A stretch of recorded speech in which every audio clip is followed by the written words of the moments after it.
All right, we're at 2:04, so I'll go ahead and get started and I'll keep letting folks in as they join. But first of all, hello. Thank you all for joining us this afternoon. My name is Jack Towers. I am the Farm and Food Business Resource Manager here at AIM. If you aren't familiar with AIM already, we run 9 farmers markets around the Bay Area, as well as offer some support programs and educational programs to support farmers, food makers, and other folks in our area. This webinar today is part of that technical education piece. This is part of a series of webinars that we've hosted. We had another one 2 weeks ago with Meg as well. So if you're interested in that, you can reach out to me, or you can also check out our YouTube channel where we will upload the recordings for all of our webinars. But with that all said, for now, I will turn it over to Meg. Thank you so much. Thank you, everyone who has joined. I'm very excited to be here, and I'm excited for you to be here as well. My name is Meg Fabish-Kuhn, and I've spent the last 10 years in marketing, specifically for small food brands. So I've been a social media manager many times over, and I've helped grow small food brands online from anywhere from 0 followers to 50,000. And I even have my own social media presence today as an educator, I would say, for marketing and AI, which is a little bit different. I'm not going to be talking much about AI today, but if you would like to follow me there, my handle is spread aioli. So I could go over that at that very end. But in the meantime, should have mentioned this in the last webinar too. I did work for AIM as the marketing and storyteller manager for, I think that was 2 years ago now. So I have a lot of familiarity with the community and AIM, and I'm very appreciative for them to have me here for this webinar. Um, Thank you for anyone who's adding some comments to the chat. Welcome, Yolanda. Yolanda says, I'm a new podcaster and you want to learn specifically how links and hashtags work and if SEO and GEOs are relevant. That's a great question. And I'm gonna, I don't have any specific content prepared for SEO, but we can definitely cover that at the very end. Um, and feel free to add new questions to the chat, and your participation is valued. So feel free to engage there. So, all right. Today we are going to talk about what platforms you should choose for social media and what you should possibly ignore, because the biggest mistake I see people making is trying to do too much with social media and then just getting burnt out and not wanting to pursue and continue and just leaving their social channels empty. And I'm going to explain to you why you'll want to do any marketing in the first place, why social media is important for your business, and then what you should actually post. And then we'll actually go through how to tell your story on social media, how you can create a consistent brand look, and then set up a profile that will work for you as a digital storefront. And then finally, we'll also talk about content calendar systems so that you don't feel like your entire life is now dedicated to creating content for social media. All right. Okay, so why should you care about social media? I mean, you've made it here, you're watching this video. So from that alone, I know that you understand that it's valuable, but what specifically could be valuable to you as a market participant? So it is more or less free marketing because social media channels are free as long as you're doing organic channels, meaning you're not paying to boost any sort of post, um, which we could talk about later too, whether that's worth it or not. But you do have to invest the time in it. Your customers, the majority of them are likely already on social media. So it's it could be easy to reach them and engage with them. And it's a great referral engine. So, say someone's scrolling on Instagram and sees your strawberries and says, "Wow, I really want those. I'm going to go pick those up at the market." But they wouldn't know that they're there if you hadn't posted them about your new harvest. So, you're building relationships with your customers in time that you're not actually right in front of them. So you can drive people to your booth, you can stay in touch with your regular customers between seasons, and it gives you that point of connection to educate your customers beyond what they see just at the booth.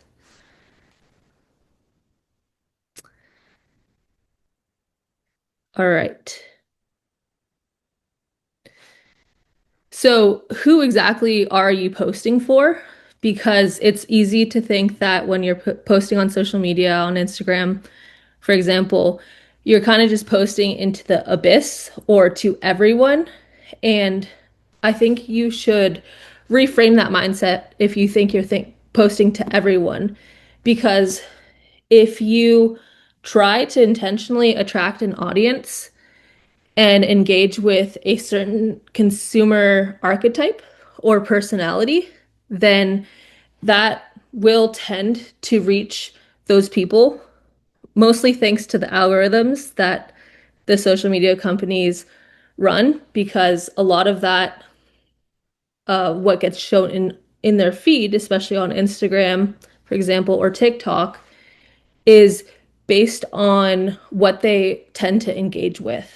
So people you will probably want to try to post for include those who are already going to farmers markets and those who care about taste, health, the story behind their food, and sustainability. So, keeping those things in mind, think about that person and that individual every single time you post to social media. Because ultimately, those people, your audience, are who you're posting for.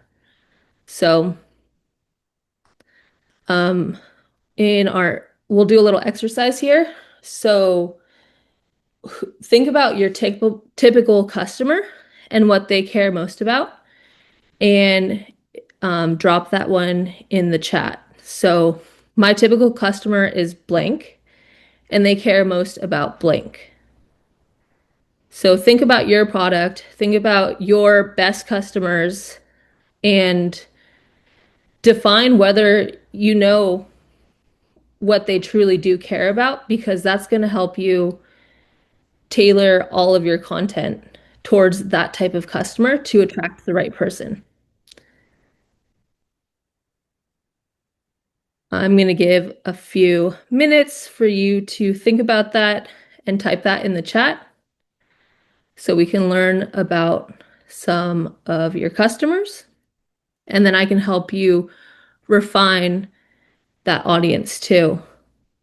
So, one example is my typical customer is a young mom in San Rafael, and she cares most about knowing where her food comes from.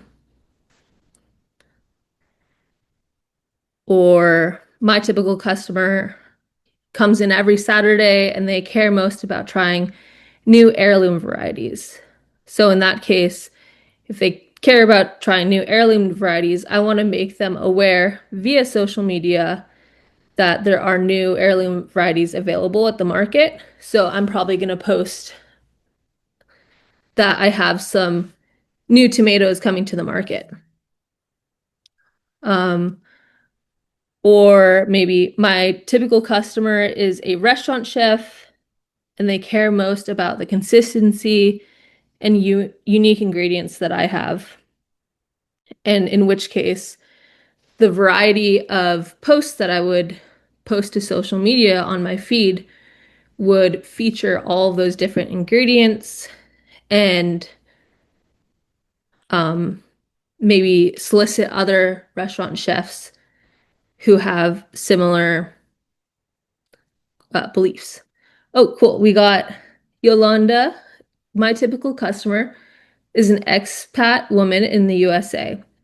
They care about belonging, making friends, safety, quality of life, and thriving. The psychological impacts of life abroad. Great. That is pretty well defined. I could see many different types of content that can come from that. Um, Mostly educational and supportive, and we'll go through different content types later that will uh, explain how you can create some content pillars around your typical customer. Elliot says, my typical customer is a home cook, and they are most maybe excited about versatile and flavorful spices. Awesome.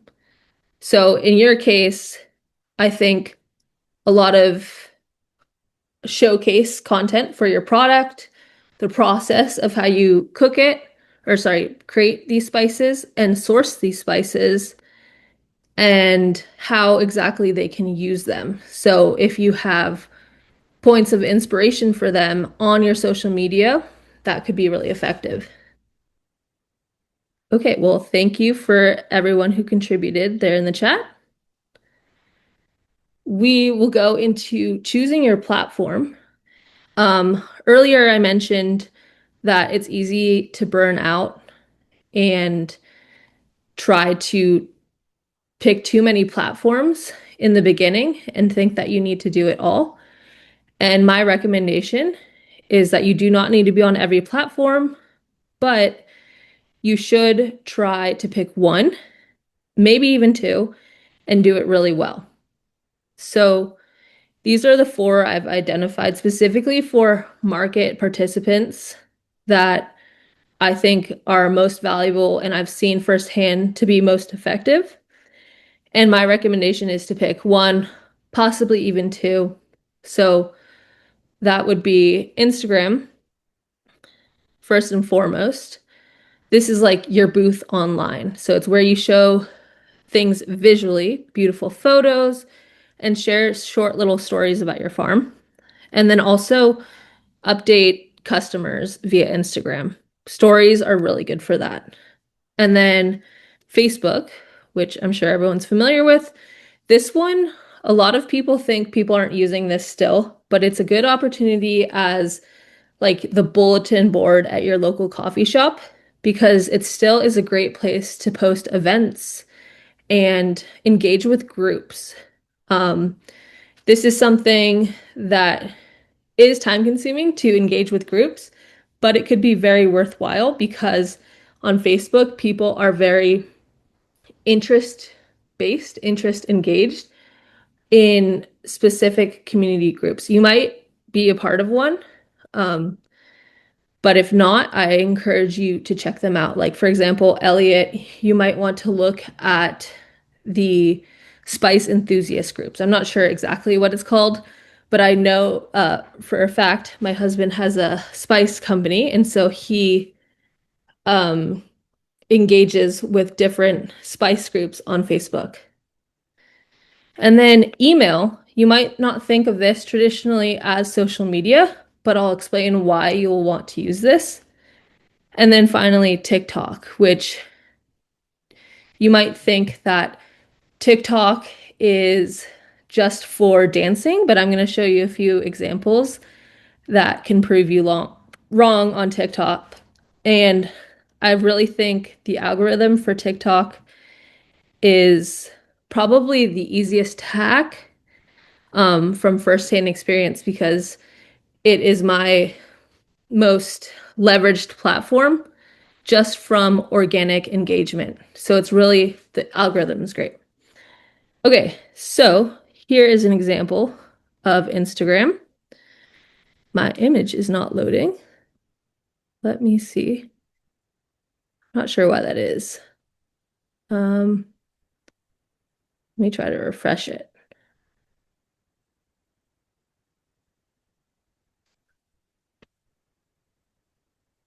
Okay.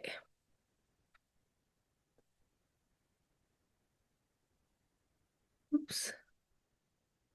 Sorry. Technical difficulties.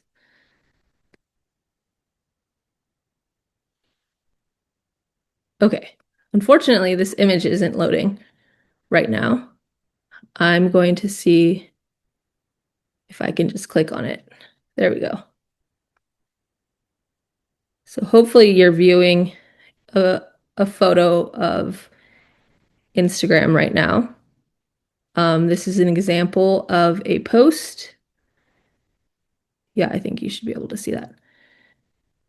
By Stumble Creek. And I just wanted to point out that Instagram is great for consistent posting and showing your followers. Sorry. Um, whoops. Let's see. Showing your followers your product, behind the scenes content.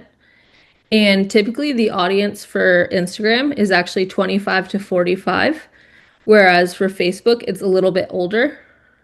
And here, I'll explain later, but their stories feature, their reels feature, and their grid posts are what I recommend leveraging. So in this case of Stumble Creek, we have they're looking back on 2026 and they're thanking their customers. So this is an example post on Instagram. Okay. And then in case you're not familiar, stories is something that you can post day to day and it won't live on your grid, which is your feed or your Instagram profile. It will just be temporarily available for 24 hours, and that's called a story. And then Reels is a similar format to, say, TikTok, and it's a short video typically. I think you can go up to 3 minutes now on Reels on Instagram, but the way you want to construct content for Reels is to think about how the consumer or maybe you yourself engages with watching a video, and you really want to prioritize retention. So how do you capture the viewer in the first 3 seconds and convince them that there's a reason to stay? That's called the hook. You want to have a hook in most of your reels, so that they do stick around to the end. And Instagram rewards that behavior. If your viewer stays around to the end of the video, it is more likely to push it in the feed and encourage the algorithm to show it to more people organically. So that's a little example of how that works. And if you have any follow-up questions on the algorithm or how to create better Reels content, please ask me here in the chat. And then grid posts, they generally live forever. And so you could do a carousel style format, which is the Stumble Creek example here, meaning you could shuffle through multiple photos and post many at a time, or you can do a single format post, which is just one photo. I do recommend posting generally consistently on Instagram and even TikTok because, again, the social media giants want to reward that type of behavior of consistent posting. And so your photos will get shown in the feed more if you post consistently.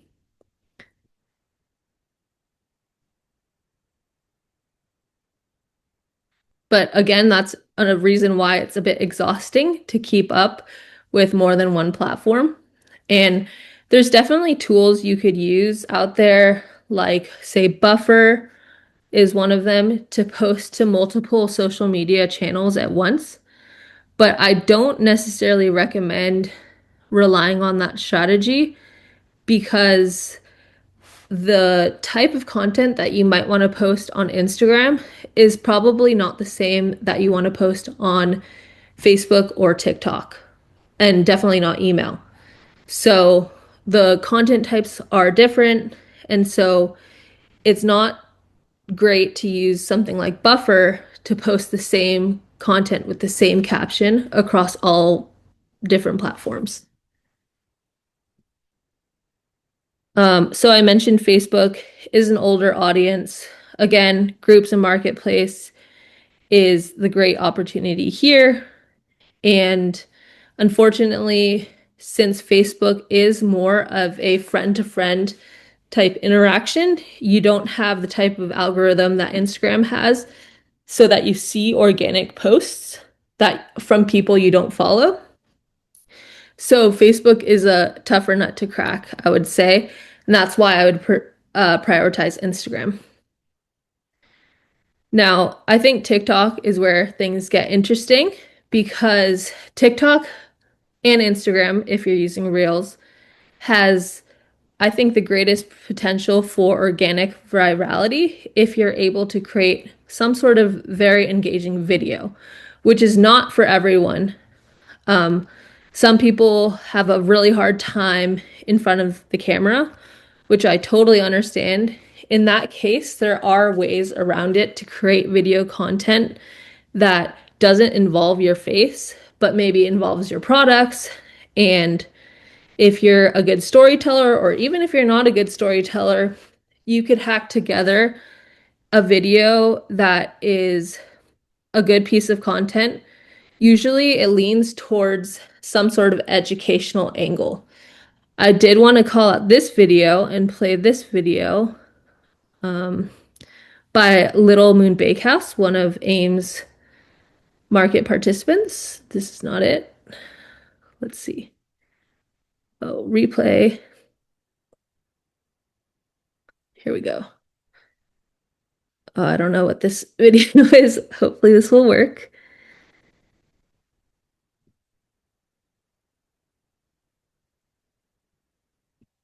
Okay. I started my bakery without a storefront, without knowing everything, and with a lot of doubt. Hi, I'm Annie, and this is a new series at Little Moon Bakehouse called Building a Bakery. These are 10 real no frills lessons I've learned, the kind I wish I had when I started. So follow along. You will learn about permits, pricing, deciding on a menu, what I wish I knew before I started, some mistakes that you can hopefully avoid, and many other lessons. I started my bakery without. Okay, so that's an example of a series type form of content on TikTok. And there's many reasons that that type of video would get more engagement and is more suited towards TikTok than, say, Instagram. I think because TikTok is great for discovery. And so they'll come across a video, the audience will come across a video like that and want to learn more about her journey. And having that type of transparency that she's willing to share in her video content helps engage and hook those viewers to say, okay, I'm invested in her success as a business, and naturally they will want to solicit her business as well and support her in any way that they can. So that's an example. She is doing this as a series called Building a Bakery, which is a clever way to have retention and followers and encourage someone on social media to actually follow you, because it's not easy to get someone to hit the follow button because there's many people that you could follow on social media, obviously. But there was an emotional pool there that she was able to foster some sort of a relationship with the viewer to say, hey, please stay invested in how this goes for me. I'm going to show you how I built my business. So that's an example of TikTok personality driven content. The typical age range for TikTok is 18 to 40 years old, but it is growing older, and people are most likely to engage on TikTok just as across the board over Instagram, over Facebook. There's a lot more engagement happening on in the comment section. And so it's also a really good opportunity to get feedback. And that's also not maybe the best thing either, because people are brutally honest on TikTok. but it's definitely very helpful.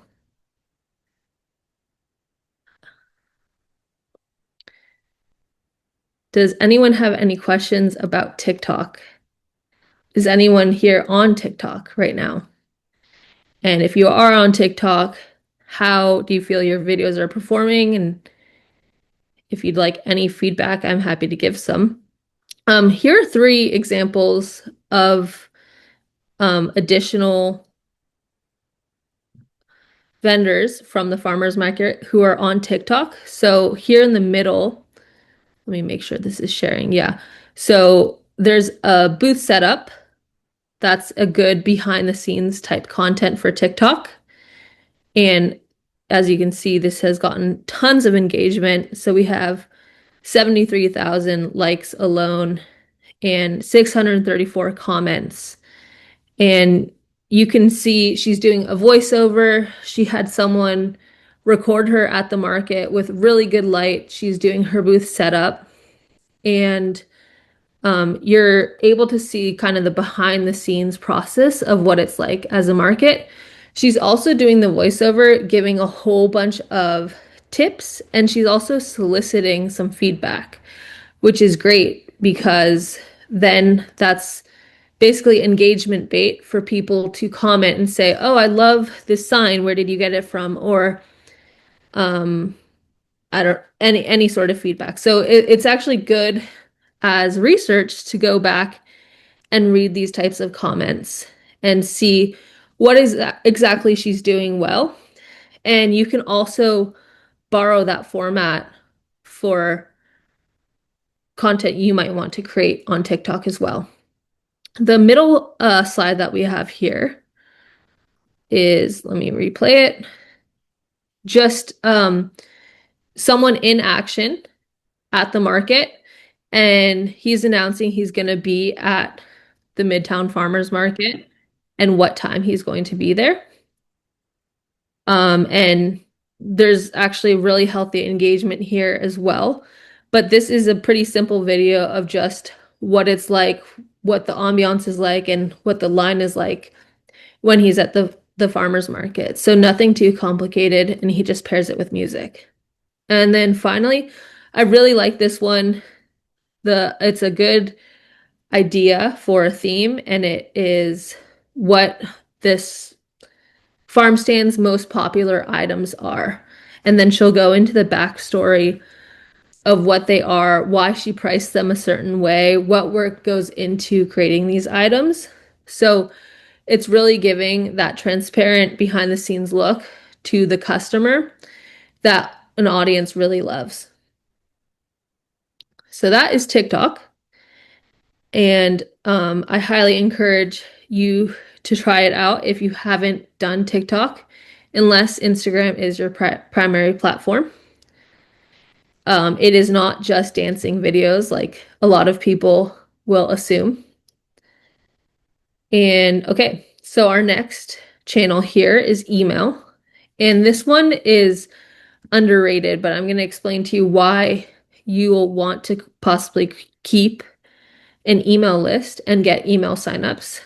And that is because someone can visit you on social media and follow you, but there's nothing quite like being able to email them directly with a sale announcement or a new product announcement. It's a much more direct line that they're much more likely to see than any sort of passing Instagram post, because you have access directly to their inbox.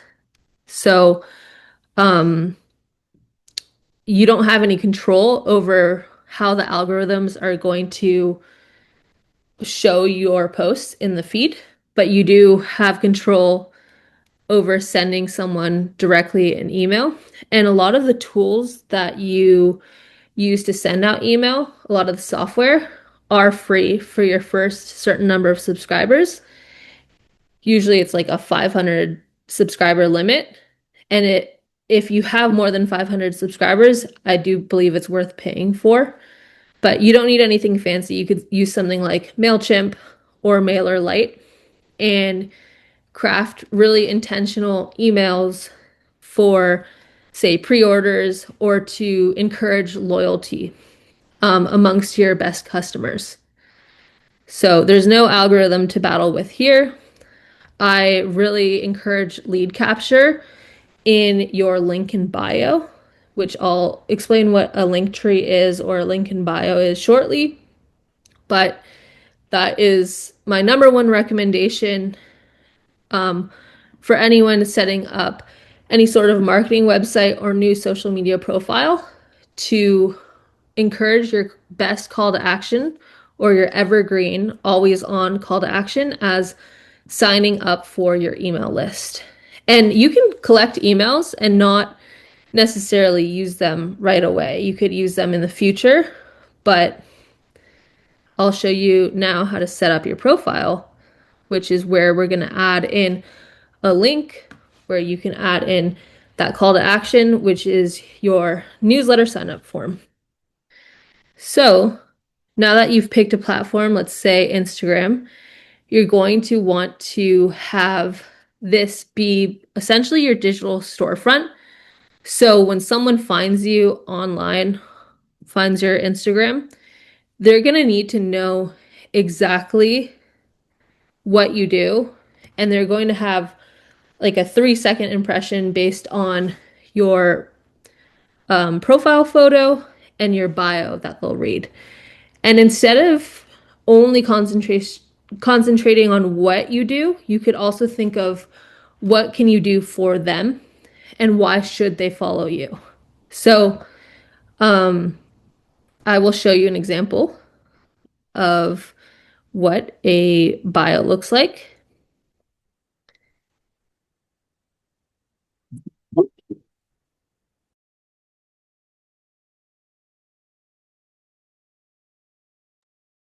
Sorry about that. So for example, you're going to want your first line. Sorry, my dog. 1 second.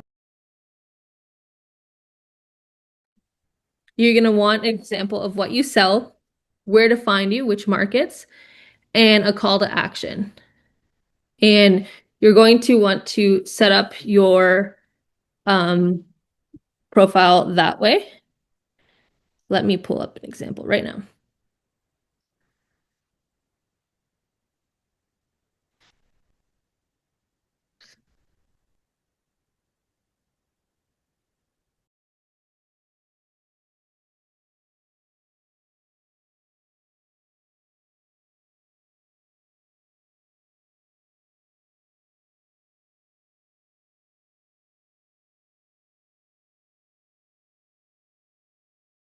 Okay, well, actually, while I'm pulling this example up, if you want to show me an example of what you would write for your specific business, here's the bio formula, line 1, line 2, line 3. And if you want to put that in the chat, then I can help workshop anyone who would like some feedback, or if you feel pretty confident on how it looks. Maybe you already have your bio set up. And in the meantime, I'm going to put my example right here in the slides. So here is the example.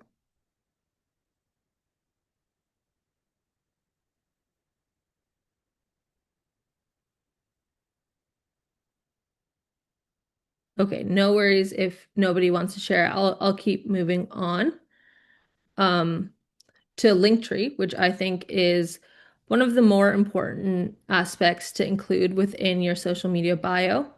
And this will show up when people reference, here's my link in bio. This is what they're referring to. And typically you'll have a lot of links that you'll want to share over the course of time, possibly your main call to action. This is Ames as an example. They want to prioritize having their donation link as a call to action. So that's probably always going to stay at the top. And this is a tool that you can use as a permanent link for all of your links in your bio. And this is a free tool that you can use. Linktree is one of many, but I find it consistently to be reliable and easy to change and update. So I really like the way this works. And if you want to customize the look of it, then you do maybe need to pay monthly, but the free version works just as well. And again, you're able to list multiple links depending on the different posts on your profile. So you might have a different format than AIM does, where it shows your actual feed within your link in bio, and people can click on that corresponding post where they saw a call to action in the caption for some specific link, and it will take them to that link. And it is not too complicated to set up. It's a very user-friendly, intuitive interface, but it's a good way to manage all of your different calls to action. And I highly recommend using and setting this one up. Again, this is called Linktree. So I've given you a few more minutes. So if anyone wants to show me your bio, we can talk about what it looks like and maybe some ways to improve it. Again, I really think that having your digital storefront and your bio tuned in, locked in is really, really important, because that's the first impression people are getting to possibly follow you.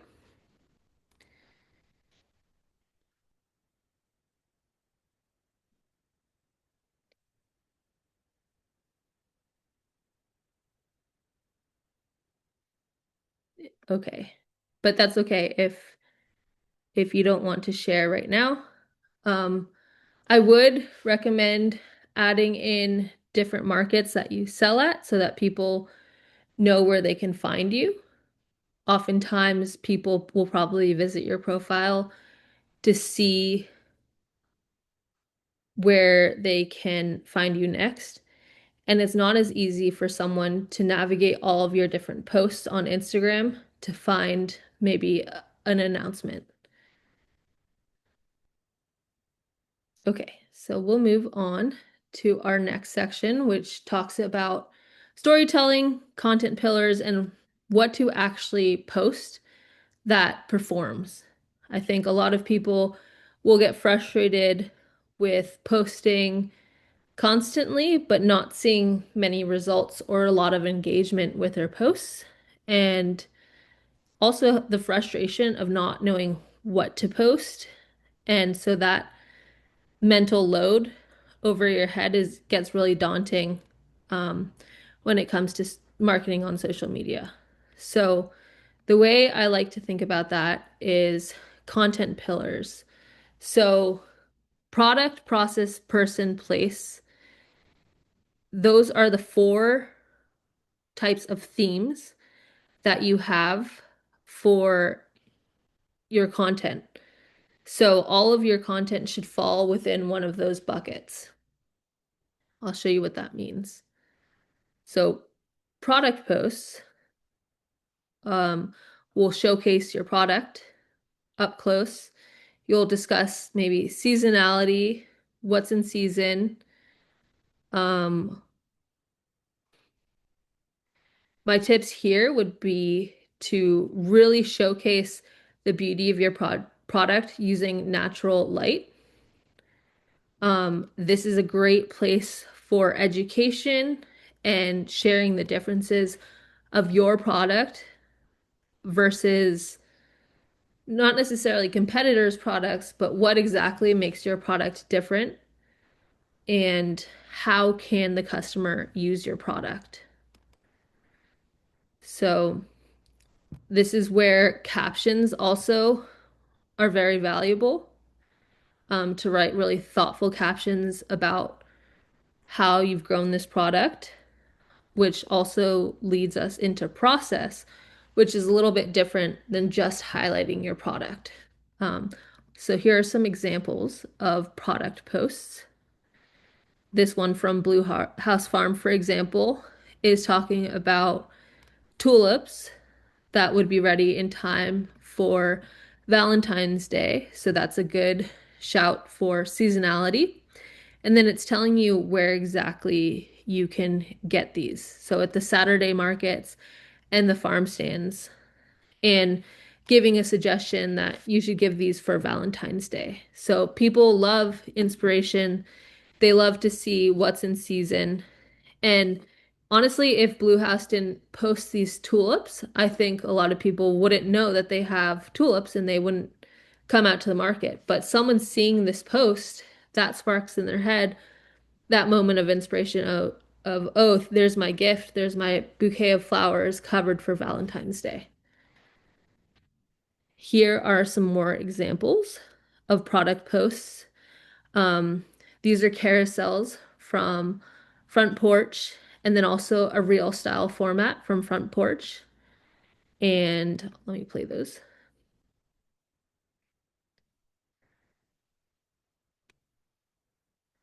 Again, they're announcing where they can find these products at the San Rafael Market.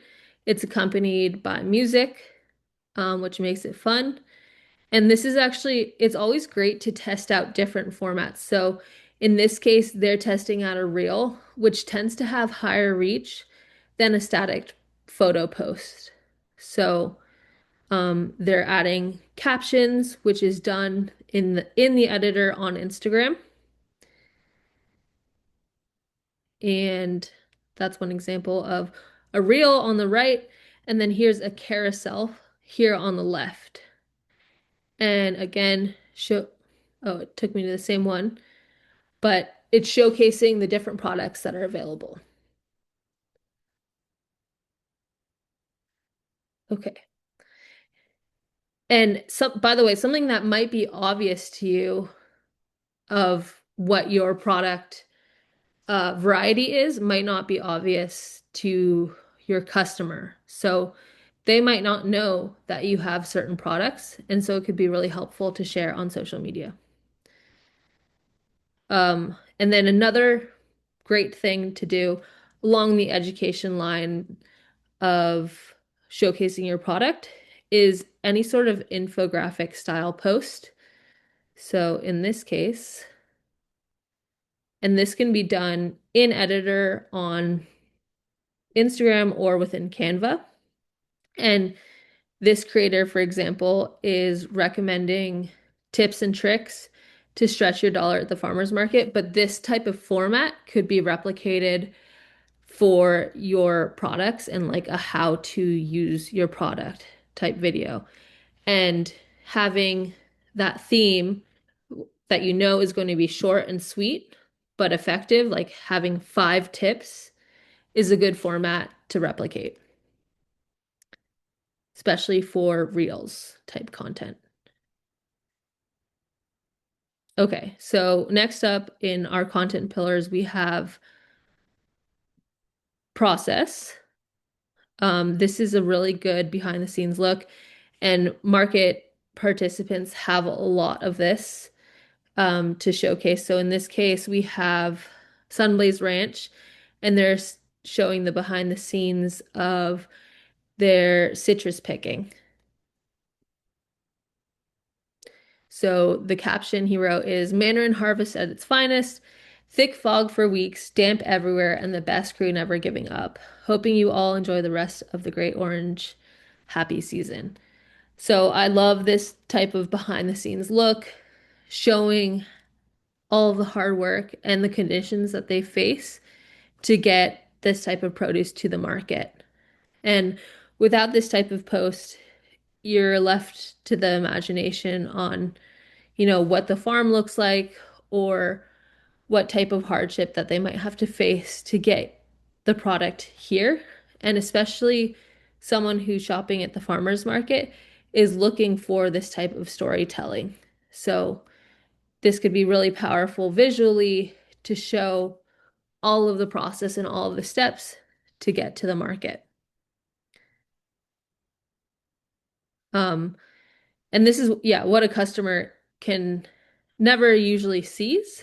So it's a it's a nice little peek into a different lifestyle as well.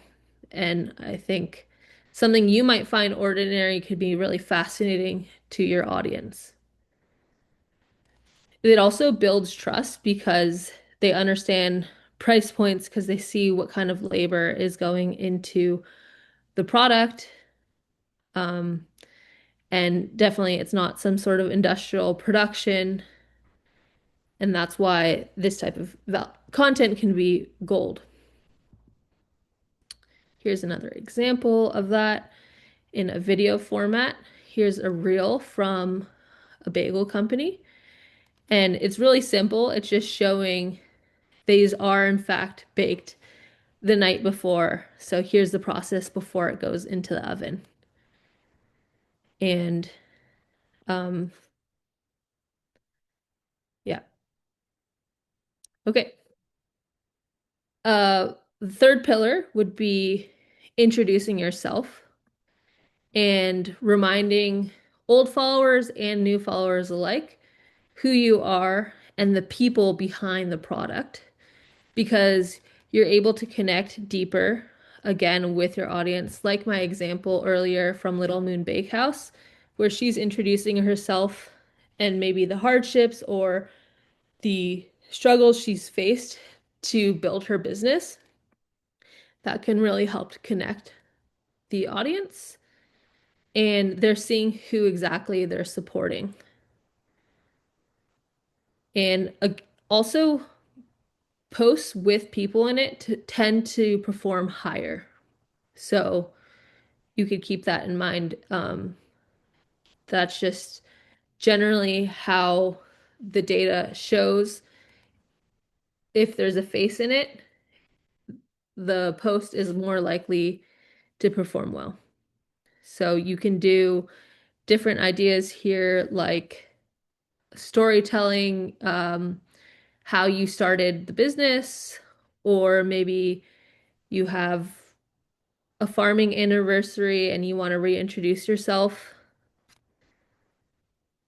Let me show you an example. I'm Michelle. This is more highly produced as an example, and you don't need to have some high production like this, but I would say having a script and voiceovers can be very effective, and the only backdrop you really need is your booth and your products. Now, I'm hoping that the audio is playing when I play this video, so let me know if it's not. Oh, from Rainbow Orchards. We're a fourth generation family farm located in Apple Hill, which is in the beautiful El Dorado County, Sierra Nevada foothills. I participate in about 30 markets a week. 6 of those are with AIM.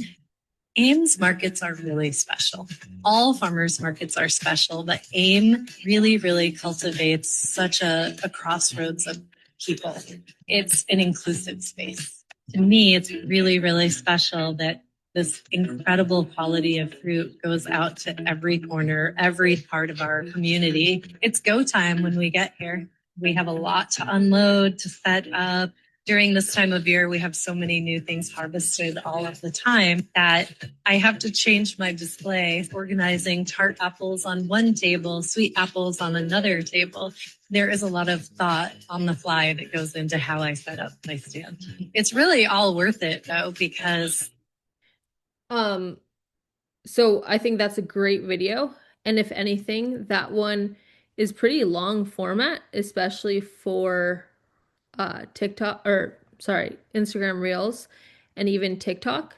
So one thing that you might think about when you are creating content is again, user retention and how long the user will stick around. For longer format, YouTube is a great option for that. And so you could have Instagram Reels that would divert to YouTube if you do want to share a longer story. So the call to action would be like, check out our full farming story on YouTube. One way you could do this and hack this with just a phone, for example, is to create a bunch of what we call B-roll content of your products and then do a voiceover later. And you could do a voiceover in the Instagram Reels app directly, There's also tools like CapCut, which are free to download in the App Store and will help you stitch together similar videos like this. Um, and again, something else to note on this Instagram Reel is their use of captions, which is really effective. Um, there are people who will watch Reels with their sound off because they might be in public settings. And so generally, Reels with captions and TikToks with captions, videos that is, will perform better than those without. And then another people post, introduction post on the right here from Summer Solis Tallow. Let me zoom in here, but she has been on Instagram for a while, and I know there's a lot of engagement, but she just wanted to stop and reintroduce herself for her new followers. So this is a really good example post, and I'll include this in the resources at the end. But this is just a really good format and example of how you yourself could do that too. And she says exactly where you can find her, what different markets you can find her, and her mission behind why she does what she does. So these are just some ideas that you could have. All right, so our next and final pillar is showcasing the beauty of your farm if you do have one, or if you are not a farmer and you have some sort of production facility, that works too. This also kind of cuts into the process element, but a lot of people who are following you, um, this is a nice change of scenery for them to understand what goes on in your production process or your farm. Um, because again, it's a part of the transparency and trust that they can that you can build and foster through that digital feed. Because it's one other element that you can't bring to the market, but now we have social media, the power of images and video, so that someone feels like they too can experience it for themselves and they know exactly where their produce or their meat or whatever product it is truly coming from. And also, if you don't have, again, a farm, how can you tell your sourcing story? And what can you highlight about where you're sourcing from? And how are you thoughtfully sourcing? And, what matters to your consumer that you can illustrate through different photos.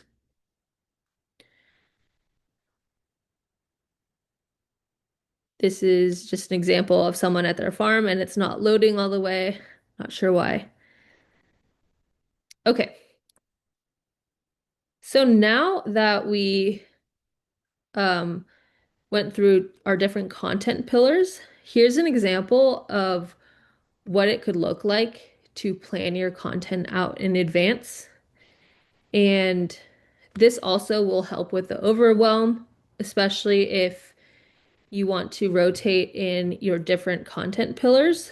And I'm not saying that you have to post every single day. In fact, I recommend you don't post every day because you will burn out pretty fast, but maybe 2 to 3 posts a week on a chosen platform would be great for fostering what the algorithm wants and then also keeping in good contact with your audience. So the idea here is to post rotating different content pillars. So one of the four, um, every other week or every week, you switch off between 1 and 2.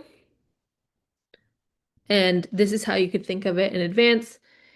And a lot of people will use planners like this to help them batch out content, meaning that you can spend one day out of the month to decide when you're going to post, how you should post timely, and um, I will be sharing this too as a resource at the end, in case you want to use this as an example. All right. So now that you've been posting on social media, something a lot of people will forget is that they do need to, in fact, engage with their audience.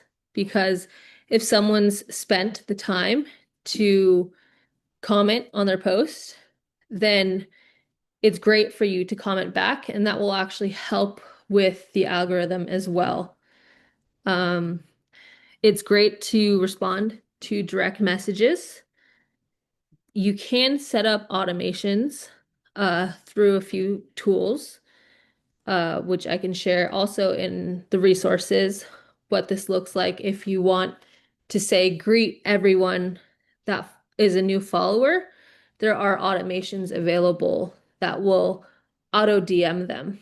I think Instagram also has this built in to new followers, and that could be a really great way to share like your market hours, for example, or your website, or say subscribe to our newsletter. Um, and any interactions and engagement you have with your audience is just fostering more loyalty within your audience. So you're building relationships online. And one thing about this, though, is it's really easy to get sucked into social media and start scrolling. So one healthy thing to do is just to allot a timer to engage with your audience. That way it doesn't feel overwhelming as well. So leaving 5 to 10 minutes a day to check your messages, see if there's anyone you need to respond to, and then um, moving to a new task. Because it's too easy to get to start doom scrolling. Okay, so we just talked about replying to comments and DMs, but one other opportunity you have with the audience is that they might be tagging you in their own forms of content, and they're tagging your farm or your product, which is called UGC. And I want to show that like the marketing content doesn't need to just be generated by you. And this is a great example. Here we are at the San Rafael Farmers Market, and this time of year is just as exciting as any other. The ingredients really inspire us to get creative. We're always looking for what's at its peak and grown locally. These relationships with our farmers are the foundation of our cooking. Look at our chicories, pink celery, beautiful herbs, unique specialty citrus, and gorgeous winter mushrooms. So that's an example of a restaurant. Whoops. Sorry, I just exited out of the whole thing. Let me get that back.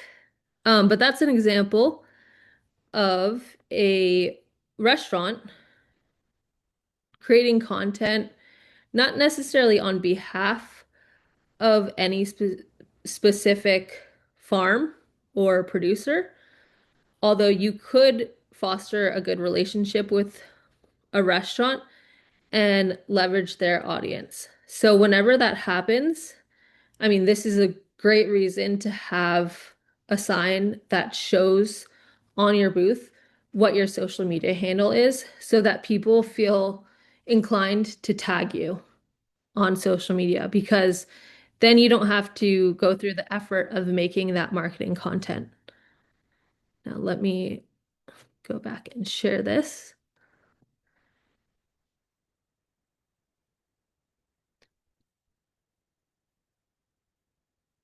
Oops.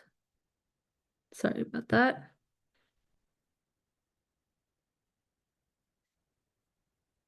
There we go.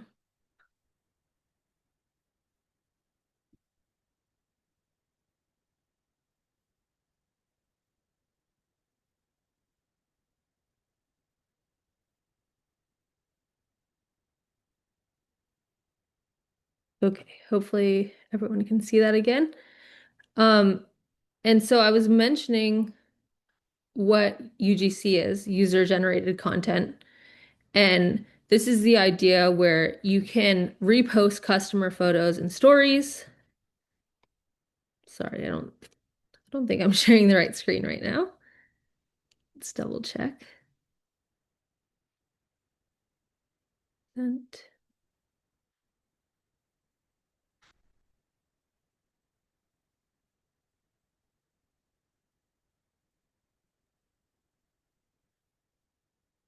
sorry, Jack, do you mind confirming whether or not you see?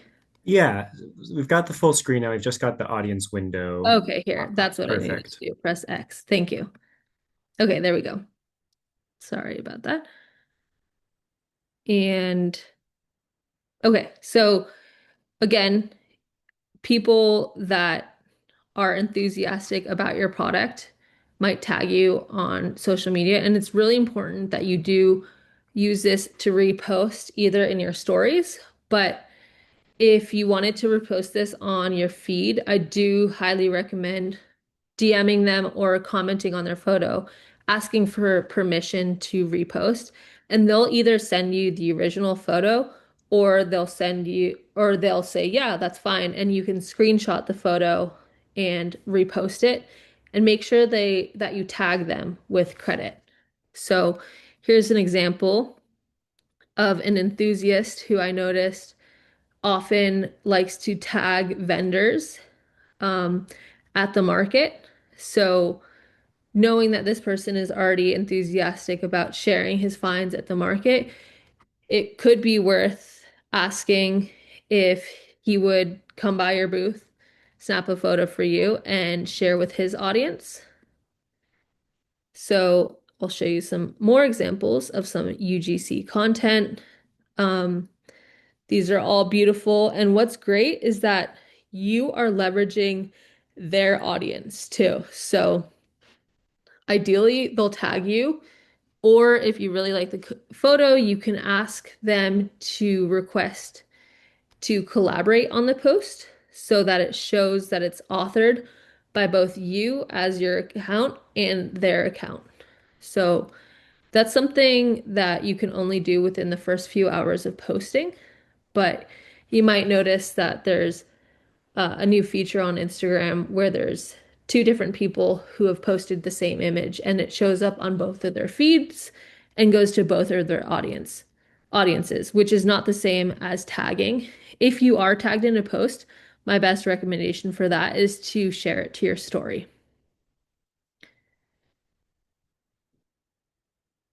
And I also wanted to point out here, the post on the right, that's a really cute way to use probably a tool like Canva to do a different type of scroll stopping content where you're adding in different text. She added a background overlay and it really breaks up your feed so it can help with visual hierarchy.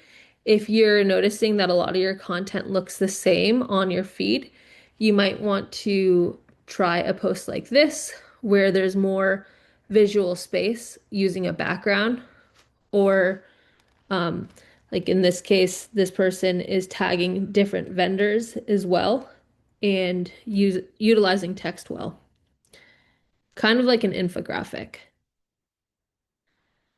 I did want to briefly mention influencer marketing because it's extremely powerful.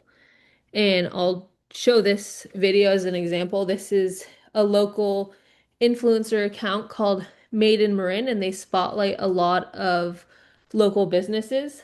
But there's different ways to approach influencer marketing. Some influencers with maybe a micro influencer following will still accept product in exchange for posts. And so you could DM them on Instagram to try to work out some sort of shout out where maybe you gift them product and they do a review on it and they post to their audience. And this can be a really effective way, not only for you to possibly gain new followers on social media, but for more product exposure because you're leveraging their audience and you're reaching more people. So I'll play this video. Would you like something else to go? Like that? The finish you like. I love it. Tastes like brown sugar. Chico Family Ran. You have cheese curds. Irby curd. I'll grab one of those. The 24 karat gold. You got yourself a deal. We love those. Thank you so much. We did a hot chocolate review where we went around and tried to find the best hot chocolate in our area. We found it right here at the farmer's market. Okay, I'll stop it there. But yeah, that's a great example of if you were to ask Made in Marin, for example, to showcase your product in a type of video like this. This keeps viewers engaged. It also leverages their expertise as content creators to create content on your behalf so that you don't have to deal with creating a video like this. And this is also an example. It says the Made in Marin and Ag Institute of Marin here at the top, and that's indicating that this is a collaborator post. So they've added them as a collaborator, and Ag Institute has to accept so that it also goes onto their profile. And that's honestly beneficial for Made in Marin because they're then leveraging the Ag Institute of Marin's followers and audience because it's also going to show to their feed.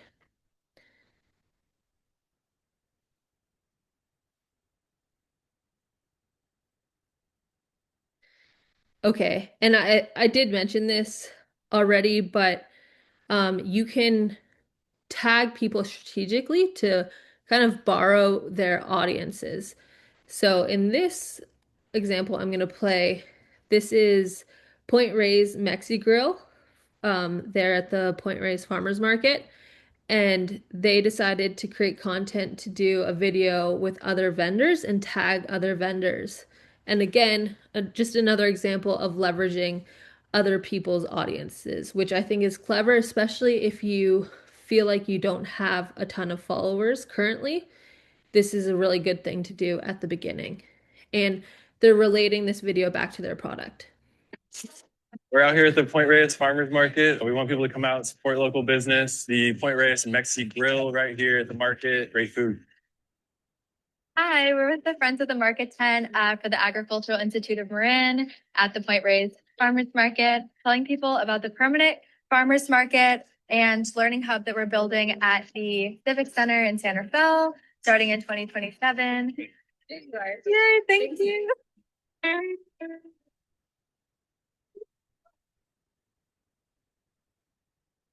So by showcasing other vendors and tagging them, that incentivizes people to these brands to share with their followers, and again, just a bigger reach through that.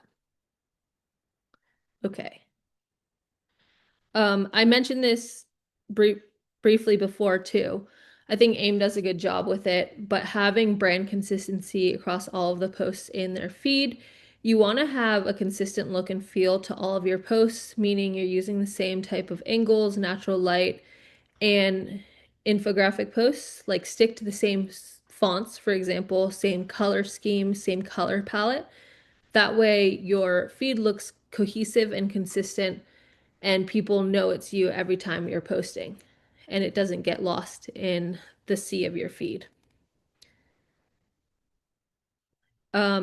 We talked about this already too, what type of format you might want to choose when you're posting on Instagram. So whether that's using the grid, using Reels for better reach, that would be short video, short form content, stories, when to use those. Well, since they're temporary, I would say more ad hoc, unpolished content, things that you don't need to live on your feed. I would leverage stories for, but that also keeps people kind of within the pulse of knowing that you're active on Instagram.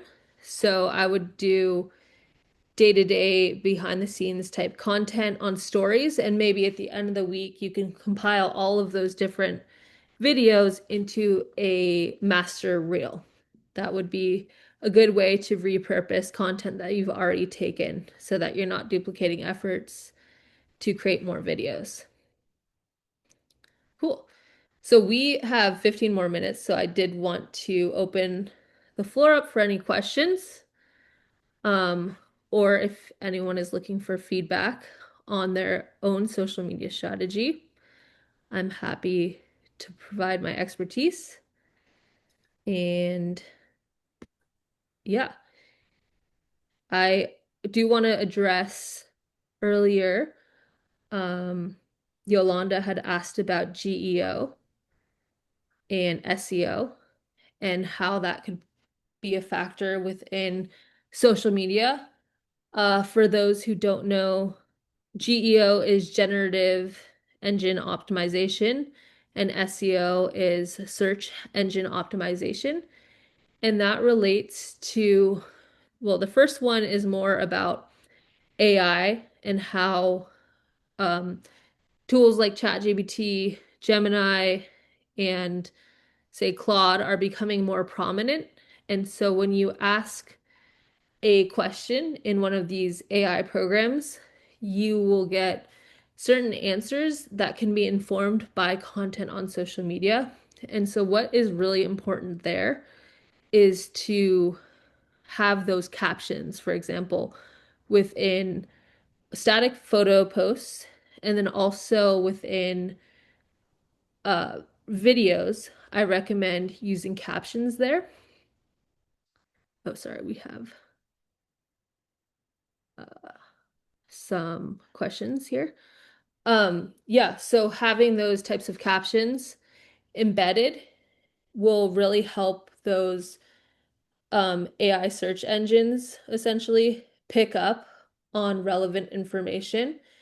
But I don't recommend creating that type of any sort of generic content because that will kind of just all run together within AI.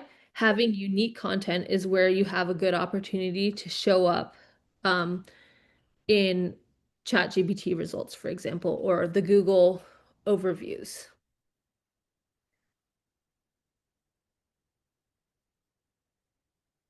Okay, I'm looking at the chat for any questions.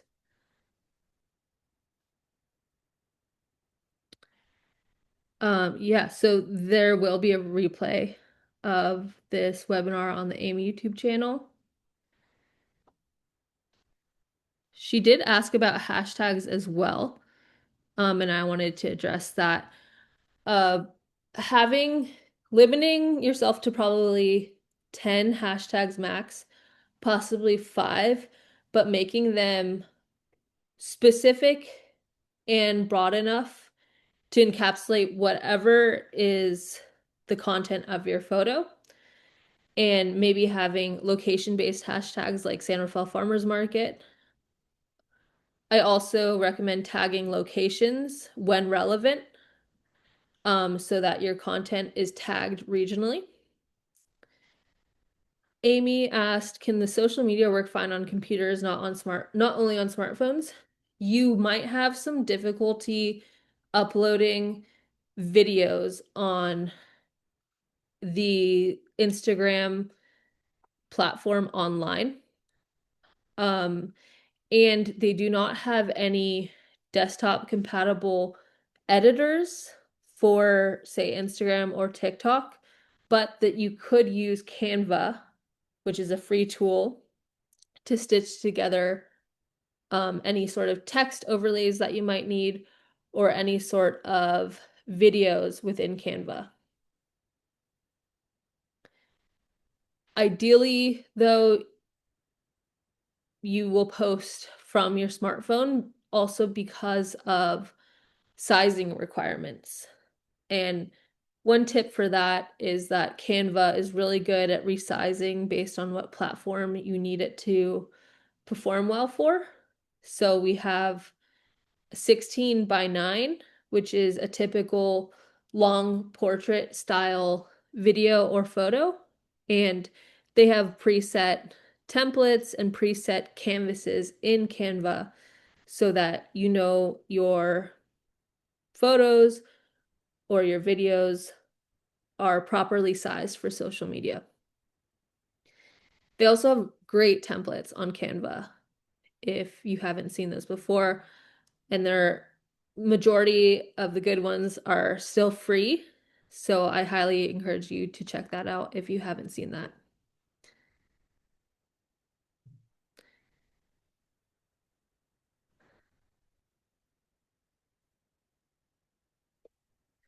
I'm trying to think if there's some other questions or any other tips that I have for you. Maybe what time should you post, for example? Oh, I didn't mention this in setting up your profile, but if you're on Instagram or TikTok, for example, you'll want to set up a brand page or a professional account. One drawback to that is that you will not be able to use licensed music for your reels. So just keep that in mind. Any professional account is going to give you access, though, to analytics, which I think are really important to use data points to inform how you continue to post, because you'll be able to see engagement rates and how long people are watching your videos for example. You can even see the drop off of when people start to lose interest. And that's a good way to determine whether or not you've used an effective hook in videos in the first 3 seconds of that video. So having all of the data analytics that you can using the professional account.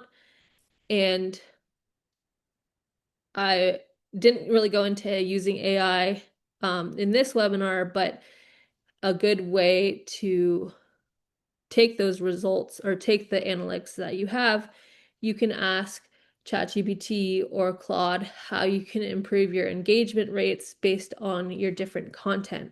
So you can show examples or screenshots of the content that you have created, show the analytics, and say, do you have any suggestions for me on how I could further improve these posts and engagement? And make sure you've, of course, given as much context about your business as well. There's definitely lots of ways to leverage AI within content creation that we didn't discuss here, but because it's a daunting subject, I won't go into it in the social media 101, but feel free to reach out with any specific questions about that.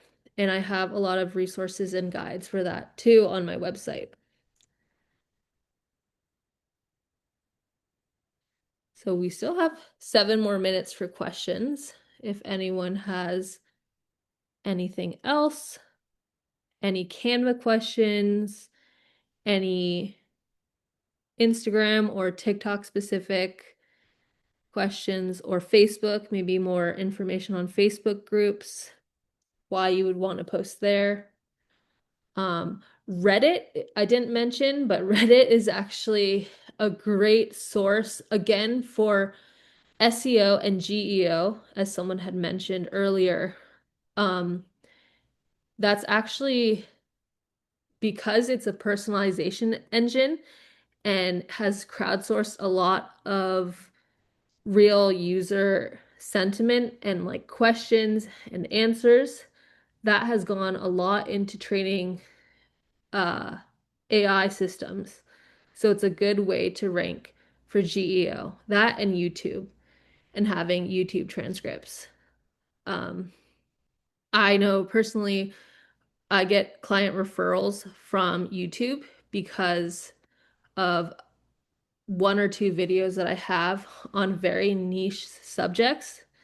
So if you have any niche type of content that you can create about your products, I highly recommend making videos surrounding that on YouTube or TikTok. And that really powers that engine for when someone queries something around your product or theme on, say, ChatGPT.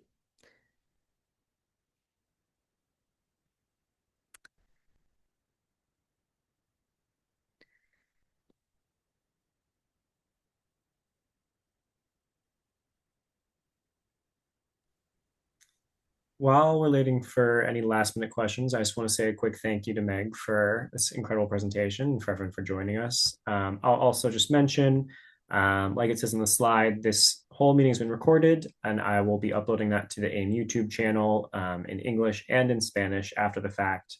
I've also shared a short, like 3-question survey in the chat. If you have a moment to fill it out, that's super helpful for us to know what's useful and what we can do better in our future webinars. So thank you all for that as well. And yeah, thank you to AIM for having me again. Just because we have a couple minutes left, I didn't talk about how to create content necessarily physically with your phone, but I do want to just say a few tips is to prioritize natural lighting and limiting filters. It could be very tempting to use filters on social media, and that could be part of your brand look. So if you are using filters, use them consistently. But generally, what does perform well is natural lighting where you can see your product in all of its glory. And one way to do that is to place it, if you're doing product photography at home, place it near a natural light source. So unless you have a special light for photography, which you could find online for not too much money, but I think a natural light source is the best route for that. So you can limit shadows and you can remain consistent. And one good way to do that is to have a solid backdrop so there's not much distraction in the photo as well.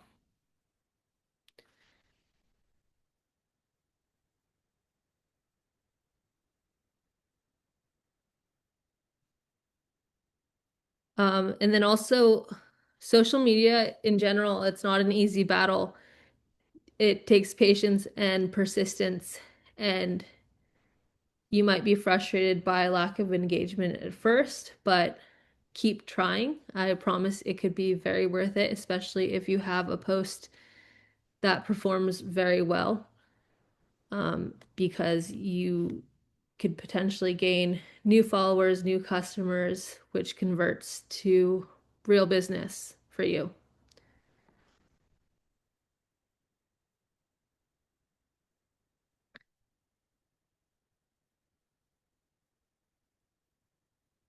I'll say just from my experience, one of my videos went viral on YouTube, which is and it didn't even go super viral, but it's just my best performing one led to the majority of my revenue last year.